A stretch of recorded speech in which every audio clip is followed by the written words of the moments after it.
রাস্তার একপাশে ঢাকার বিখ্যাত মুন্সিগঞ্জের ভাসমান বাড়ি দিয়ে তৈরি চমৎকার একটি রেস্টুরেন্ট, আর রাস্তার অন্য পাশে বাংলাদেশ মুক্তিযুদ্ধের সময় ব্যবহৃত একটি যুদ্ধ বিমান। একটির নাম বিমান চত্বর, অন্যটির নাম বিমান চত্বর রেস্টুরেন্ট। হ্যাঁ, ঠিকই ধরেছেন, এই চমৎকার জায়গা দুটি একই স্থানে, আর এই জায়গাটি অবস্থিত আমাদের চট্টগ্রাম জেলার ফটিকছড়ি উপজেলায়। হঠাৎ করে চট্টগ্রামের মধ্যে এই জায়গা দুটি কেন এত বিখ্যাত হয়ে উঠলো এবং কিভাবে আপনারা এই জায়গায় আসতে পারবেন তা সম্পূর্ণ ভিডিওটি দেখলেই বুঝতে পারবেন। সুতরাং দেরি না করে চলুন ভিডিওটি শুরু করা যাক। বিমান চত্বর।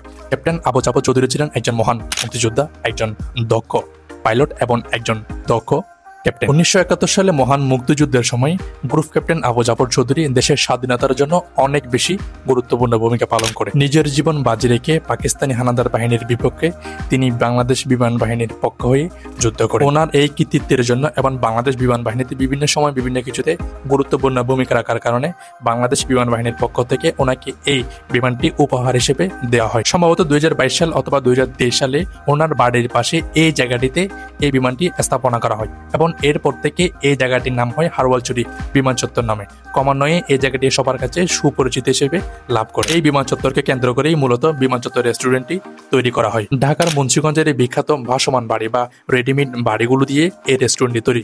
মূলত এই বাড়িগুলোর কারণে এই জায়গাটিকে মানুষ বেশি আকর্ষণ করে। এই বাড়িগুলো ঢাকার মুন্সিগঞ্জ থেকে ক্রয় করে এনে এই জায়গাটিতে স্থাপন করা হয়েছে, যার কারণে মানুষের কাছে এই জায়গাটি অনেক বেশি সুপরিচিত হিসেবে লাভ করে। শুধু ঘরের বাইরে নয়, ঘরের ভিতরেও এখন বিভিন্ন কারুকার্যের মাধ্যমে অনেক চমৎকার করে ফুটে তোলা হয়েছে এবং ঘরের বাইরেও খুবই সুন্দর করে সাজানো হয়েছে। তবে এখনো পর্যন্ত রেস্টুরেন্টটি উদ্বোধন হয়নি। 25 জুলাই রেস্টুরেন্টটি ওপেন হওয়ার প্ল্যানিং চলছে। গ্রাম অঞ্চলে ঘোরাঘুরি করার জন্য এই জায়গাটি অত্যন্ত চমৎকার। যেহেতু এখনো পর্যন্ত রেস্টুরেন্টটি উদ্বোধন হয়নি, সেই জন্য কিভাবে এখানে আসবেন সেই তথ্য আমি এখন আর দিচ্ছি না। রেস্টুরেন্টটি উদ্বোধন হওয়ার পরপরই আপনাদের জন্য কিভাবে আসবেন, কত টাকা খরচ হবে, সম্পূর্ণ টিউটোরিয়াল নিয়ে আর একটি ভিডিও আপনাদের সামনে আনবো।